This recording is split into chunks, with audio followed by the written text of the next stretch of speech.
నేను జర్నలిస్ట్ అవుతా. మొత్తానికి ఆడి ఆడి ఆడి ఆటలో మంచి విజయం సాధించింది. రాజకీయాలే వద్దు, రాజకీయాల్లోకి రాను అంటూనే హర్యానా రాజకీయాలలో తన పంతా కొనసాగించడానికి కాంగ్రెస్ పార్టీలోకి ప్రవేశం చేసింది. ఇక ఒకప్పుడు రెజ్లర్లు రోడ్డు మీదకి వచ్చి ధర్నా చేసిన సమయంలో కూడా ఇండి పార్టీ కూటమి నేతలు చాలా పెద్ద ఎత్తున మద్దతు తెలుపుతూ చాలా పెద్ద ఎత్తున వారికి సహకారం అందిస్తూ అడుగులు వేయడం చూసాం. అప్పుడే ఏదో జరగబోతోంది అనే విషయం చాలా మందికి అర్థమైంది.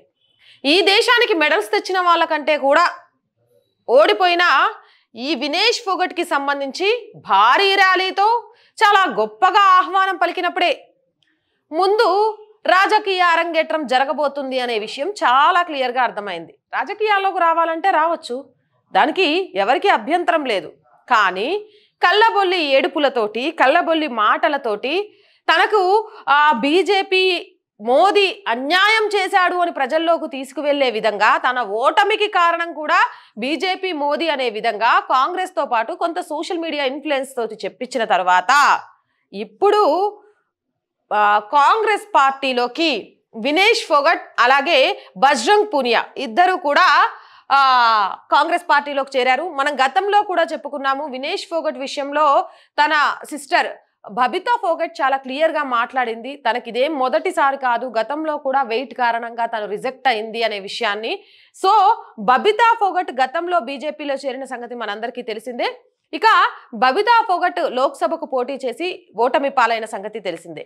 ఇప్పుడు మళ్ళీ అసెంబ్లీ ఎన్నికల్లో బబితా ఫోగట్ రంగంలోకి దిగబోతోందట. అదే ప్లేస్ నుంచి చెల్లెలకు పోటీగా అక్క వినేష్ ఫోగట్ కాంగ్రెస్ నుంచి బరిలోకి దిగబోతోందట హర్యానాలో ఎలాగైనా కాంగ్రెస్ హస్తగతం చేసుకునేందుకు ముందు నుంచే పక్కా స్కెచ్ తోటి హర్యానాలో ఈ రెజ్లర్స్ కి సంబంధించిన మద్దతు ఎక్కువగా ఉంటుంది కాబట్టి చాలా క్లియర్ గా రెజ్లర్ల విషయంలో కాంగ్రెస్ ఇండి కూటమి స్టాండ్ తీసుకొని గెలిచిన వాళ్లకు కనీసం శాల్వాలు కప్పడం చేతగాని ఇండి కూటమి ఓడిపోయిన వినేష్ ఫోగట్ విషయంలో ఒక సెంటిమెంట్ రాజకీయాలకు హర్యానాలో తెరతీయడానికి ప్రయత్నాన్ని మొదలుపెట్టింది అంటే ఆచరించేసింది, అడుగులు వేసింది.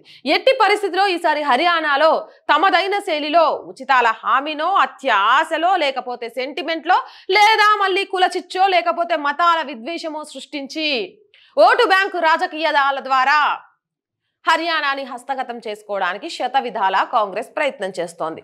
అందులో భాగంగానే ఇటు వినేష్ ఫోగట్తో పాటు బజరంగ్ పూనియా ఇద్దరికి కూడా కాంగ్రెస్ అసెంబ్లీ ఎన్నికల సీట్లు ఇవ్వనున్నట్టుగా తెలుస్తోంది. ఈ నేపథ్యంలో ఈసారి హర్యానా ఎన్నికలు రసకందాయంగా మారతాయని చెప్పడంలో ఎలాంటి అతిశయోక్తి లేదు అంటున్నారు మేధావులు. ఏదేమైనా కానీ దేశానికి కీర్తి తీసుకొచ్చిన వాళ్ళకంటే సెంటిమెంట్కే ఈరోజు ప్రజలు పడిపోతారు అంటే రాజకీయాలు ఏ విధంగా మారిపోతాయో తెలియంది కాదు. ఇప్పటికే ఓటు అనే ఆయుధాన్ని సక్రమంగా వినియోగించుకోకపోవడం వల్ల ఉగ్రవాదులను లోక్సభకు, తీవ్రవాదులను లోక్సభకు, మతోన్మాదులను లోక్సభకు సెలెక్ట్ చేశారు కొన్ని చోట్ల, పంజాబ్ కానీ, జమ్మూ కాశ్మీర్ కానీ ఇలాంటి ఏరియాలలో. కానీ ఈ అసెంబ్లీ ఎన్నికలలో అలాంటి తప్పిదం జరగకుండా ప్రజల కోసం, ప్రజల వద్దకు, ప్రజల చేత పరిపాలించబడే ఒక ప్రజాస్వామ్య వ్యవస్థను తీసుకురావాలి అని అంటే ఖచ్చితంగా వినేష్ ఫోగట్ లాంటి వాళ్లకు సరైన సమాధానం చెప్పాల్సిన అవసరం ఉంది. నిజంగా వినేష్ ఫోగట్ గురించి మనందరం ఒక విషయం మాట్లాడుకోవాలి.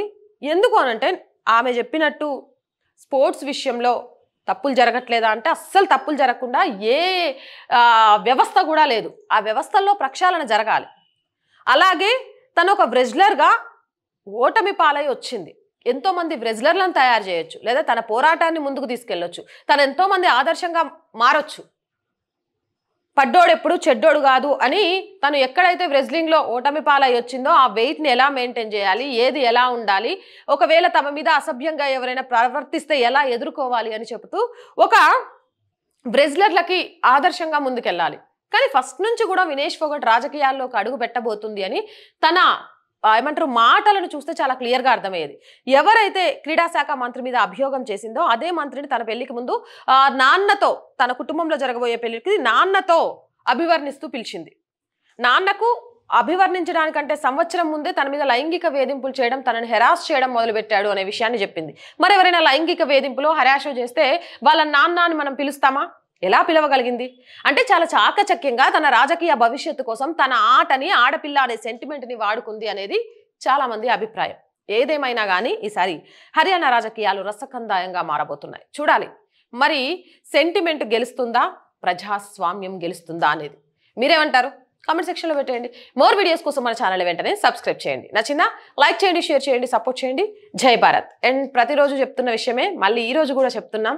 దయచేసి ₹1 నుంచి మీకు తోచిన సహాయం చేయడం ద్వారా ఆర్థికంగా ఈ ఛానల్కి చేయూతనిచ్చిన వాళ్ళు అవుతారు.